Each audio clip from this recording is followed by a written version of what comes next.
and special schools in that area, and I have been asked to take over from Tom's slot on the PAL recap as the deadline is coming quite soon. So I'm not too sure on everyone's levels of knowledge on PAL. So I thought I'd do a very quick like recap of what is PAL, and please unmute yourself, and if you've got any questions while I'm talking, and I can answer any while we go. So what is PAL? So it is a statutory requirement for placed on schools, so that schools must provide learners with a minimum of 6 encounters with providers of approved technical education qualifications and apprenticeships. So there has to be 2 encounters per each phase, and each phase is in one is in year 8 and year 9. That is mandatory for all students to attend. And there's 2 for pupils in the second key stage of year 10 and year 11. That's also mandatory and can take place anytime during year 10 or between the 1st of September and the 28th of February during year 11, and 2 encounters for pupils during the third key phase of year 12 and 13 that are mandatory for the school to put on, but optional for the schools for pupils to attend. So you might have students that really want to know more about apprenticeships and they will attend, but it's not it.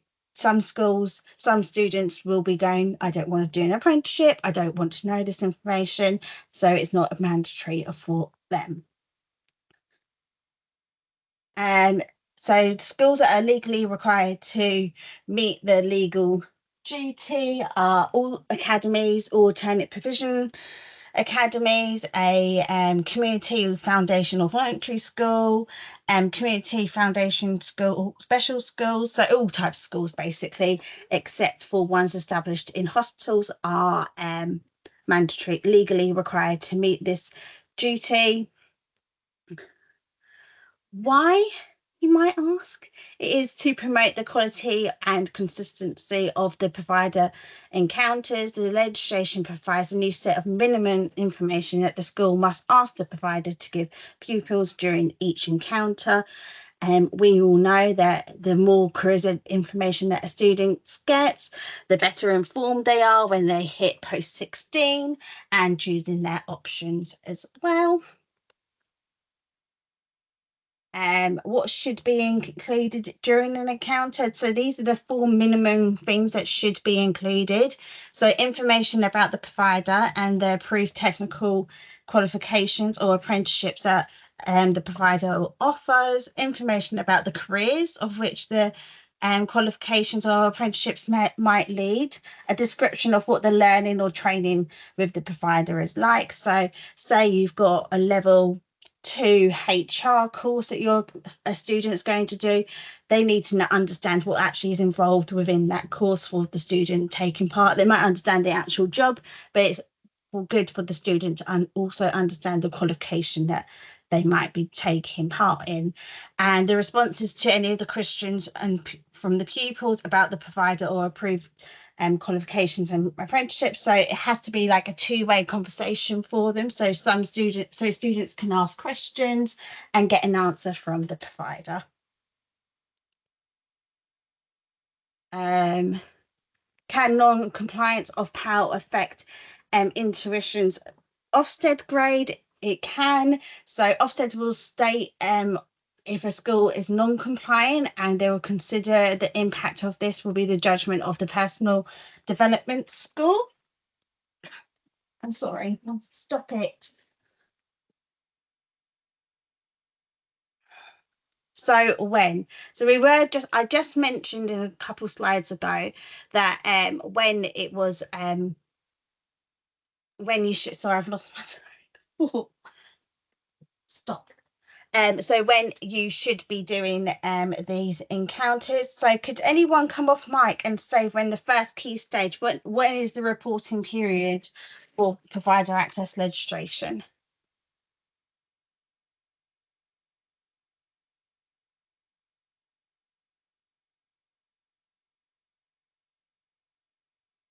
September to the 28th of February, isn't it? Yep. So the 1st of September in the year 8 till the 28th of February in year 9. Same question, but for phase 2, the second key phase.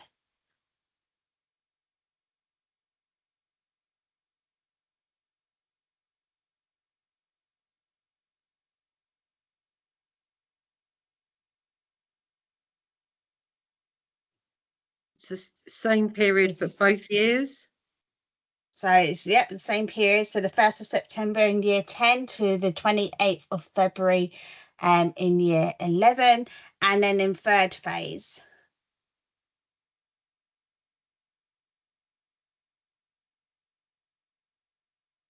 It'll be the 1st of September for year 12 to the 28th of Feb in year 13. Yeah, perfect. So I get asked this a lot, so this is why I included this slide into the PowerPoint. So you can do anything to do with provider provider. So to do with PAL between the 1st of September of the year group at the start of that phase till the 28th of Feb in year 9. So you could do 2 encounters in, say, the first week, second week of year 8, and then that's done for the rest of that phase. And you can do the same for year 10, and you can do the same for year 12. You don't have to leave until the 28th, till like the last couple of weeks of year 9 to get provider access legislation done. It can be done whenever in the academic year. You could also do it in the summer, as quite a lot of schools are starting to do it every summer in year 8, in year 10, year 12. They'll do some kind of activity that's PAL compliant that helps achieve PAL.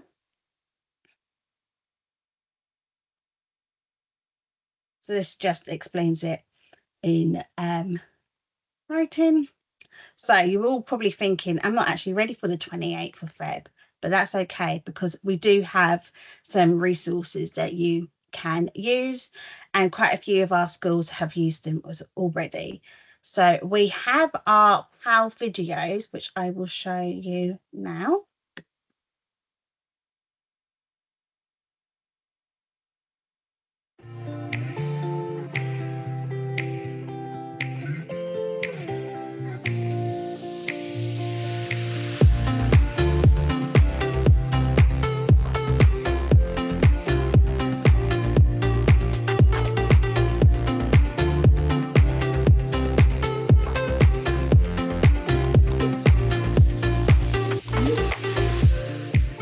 Vocational Training Services is an Essex-based training provider. We offer courses in early years and health and social care. Our courses range from level 2 all the way to level 5, and a lot of our apprenticeships progress through each level to gain their qualifications in their sector and to gain more knowledge and experience. Apprenticeships are government and employer funded, and therefore will not cost you anything to complete. As you will be employed whilst completing your apprenticeship, you'll be earning a wage and learning at the same time. Your exact wage will be determined by your employer and will depend on your contracted hours. You will need to be 16 years old to start an apprenticeship. However, there are no specific entry requirements to enrol with us. You can be completely new to the industry and have no experience. You do, however, need to be employed. That is why an apprenticeship is a great option if you are looking at your post-16 career options. You will gain new knowledge, skills and behaviours whilst getting work experience and applying your apprenticeship to your job role. Our head office is located in Westcliff-on-Sea, but we provide training throughout the whole of Essex and Suffolk. All of our teaching is on a face-to-face basis, where one of our tutors will visit you at your workplace to deliver a lesson each month. You will then be set tasks and activities to complete each week, which will count towards your apprenticeship coursework. All of your apprenticeship work will be carried out within your normal working hours. We have been operating for 30 years and have a friendly team of tutors with many years of experience and knowledge. Our early years apprenticeships are aimed at individuals who want to work in childcare, as a practitioner or a room leader, as well as in childminding and even management level. Our healthcare apprenticeships are aimed at care assistants, care workers, support workers, working in a clinical setting and can progress onto risk management. There are lots of exciting career options within early years as well as health and social care. For example, you could work in a nursery setting looking after young children, in a primary school, being a teaching assistant, or for the elderly within a care environment. You could also start a career working in a hospital setting, taking care of sick individuals and providing support for them and their families. The first step before you can enrol onto an apprenticeship is to find employment. We will have some vacancies currently displayed on our VTS website and can help you find employment if you get in contact with us.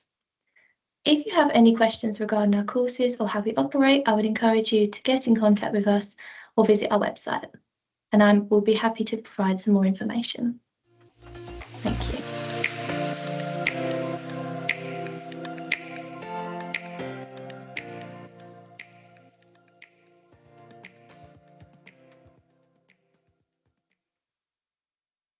So that's an example of one of our fantastic videos that we have got on our website, and you can find them via our Greater Essex Careers Hub website, and they are being currently rated as 5 stars by people that have done them this academic year. So we have different videos including first intuition, RM training, vocational training services, clique apprenticeships, and IP co-holdings.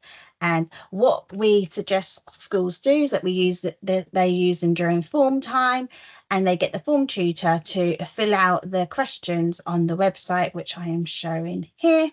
These questions go directly to the Careers Hub, and they will be shared with the training provider or business, and you will then get a response back once we've had it within, I think it's 5 working days. But it just shows it's just a really good way of getting that PAL compliant videos in with your lessons. I don't know how many people have used these videos on the call, but we've had some really good reviews on them.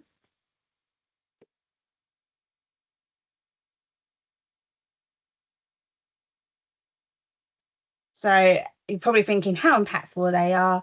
And these are kind of some of the quotes that we've had from schools that have used them recently. So one of the quotes is saying that they've enabled students across all years to access employers, ask questions and have them answers. They've been an inevitable way to increase engagement and been successful form time activity.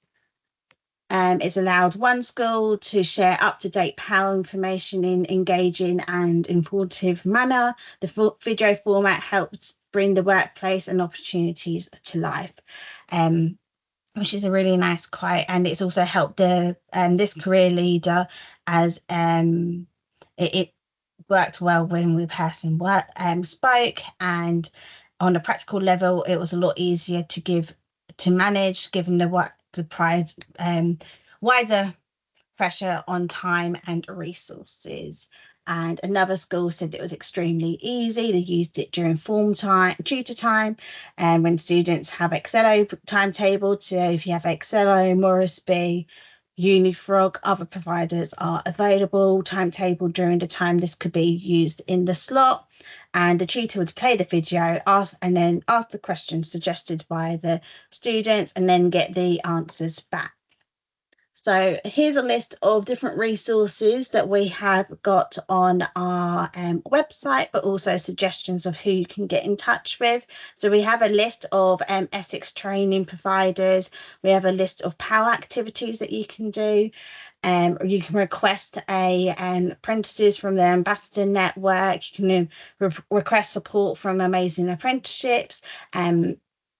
And we also got a list of the local colleges on our website, and the DWP school advisors also do PAL compliant activities.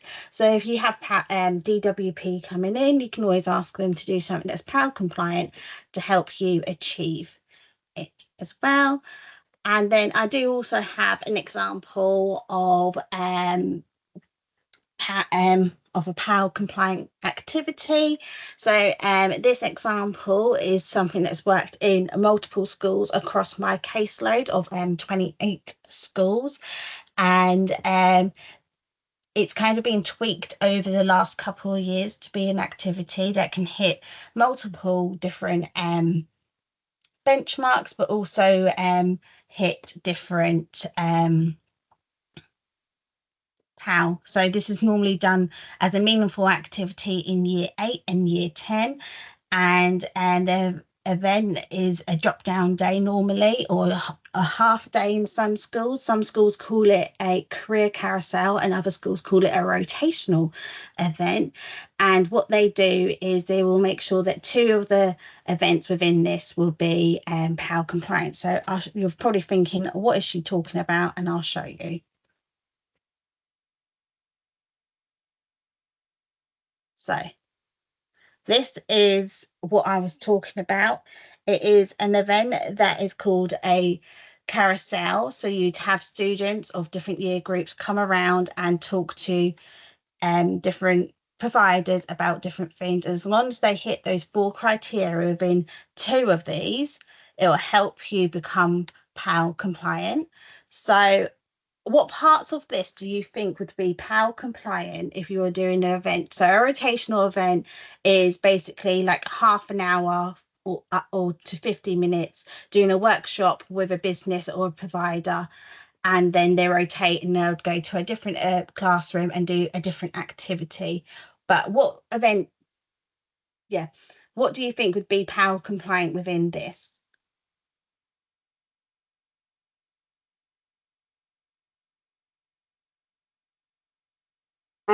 All of it. Am I missing something? Yeah. Anyone else?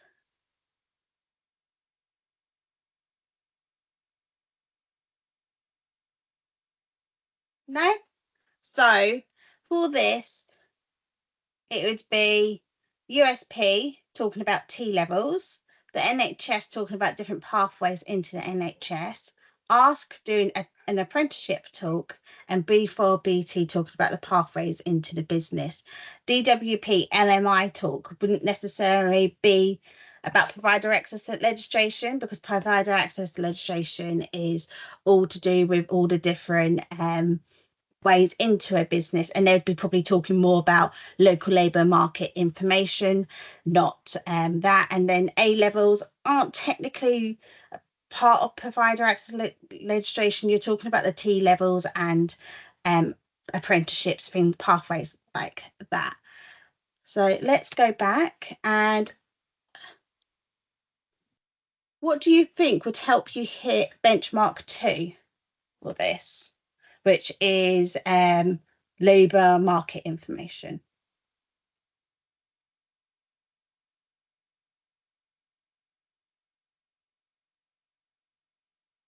That's meeting with DWP.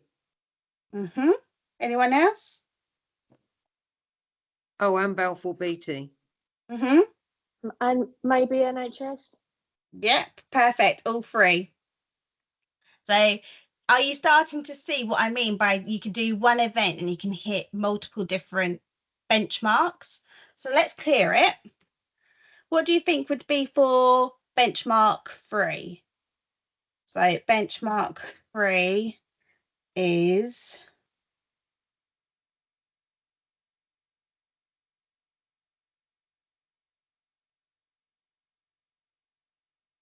career guide, addressing the needs of each pupil. Oh no, ignore that. That's not the right one. Sorry.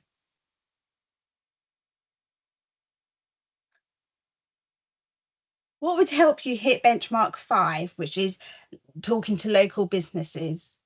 So employer engagement.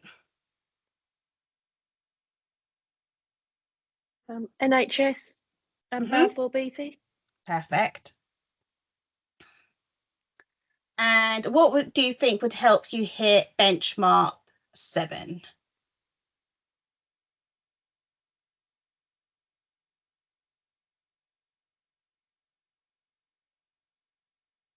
Which is higher education pathways.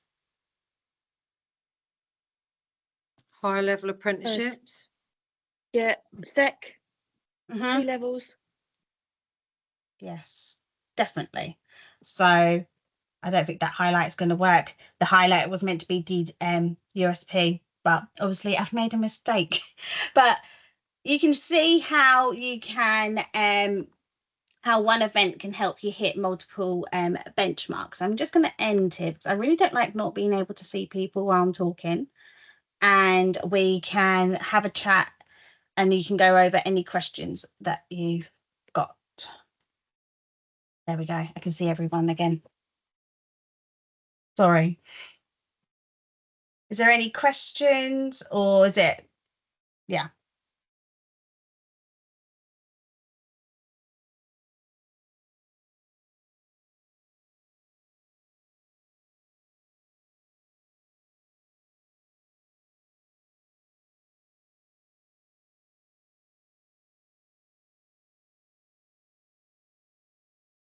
No, nothing?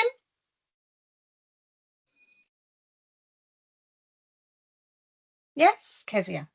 In terms of attendance, that still has to be monitored to meet PAL as well, is that right? Yes.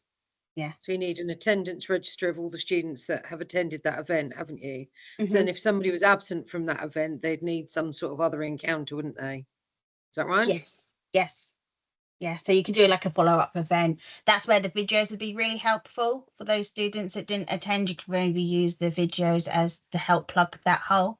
Or it could be that you've not done PAL for year nines for a group of year nine students, and the deadline's coming up in 20 in this month. So then you'd use those videos to help plug that hole so that the students understand and have that interaction. You can use 2 of those videos that way.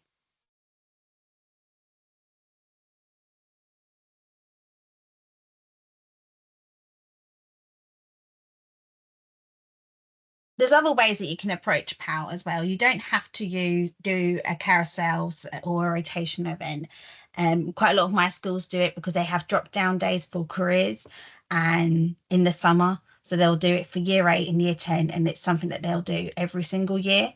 And then it just means that they hit multiple benchmarks at once, and they'll also hit those PAL at the same time. And it's a really meaningful event because it's all career focused, and you can put local businesses in. It doesn't have to be the NHS or BFAR BT. It's just I've got Thurrock schools, so those are local large businesses. It could be that you've got a local construction company that could come in and do that, and a theatre company. It could be lots of different companies that you can use for it, especially for the lower years, because the lower years it's a lot easier to get the businesses in and talk about all their different approved technical routes into their businesses, rather than getting providers to come in, because providers tend to want to work with year 10 and upwards.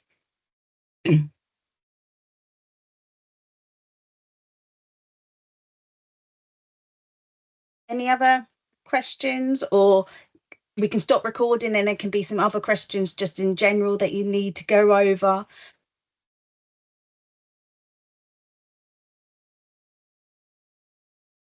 Maddie, do you want to stop recording? Is at the top.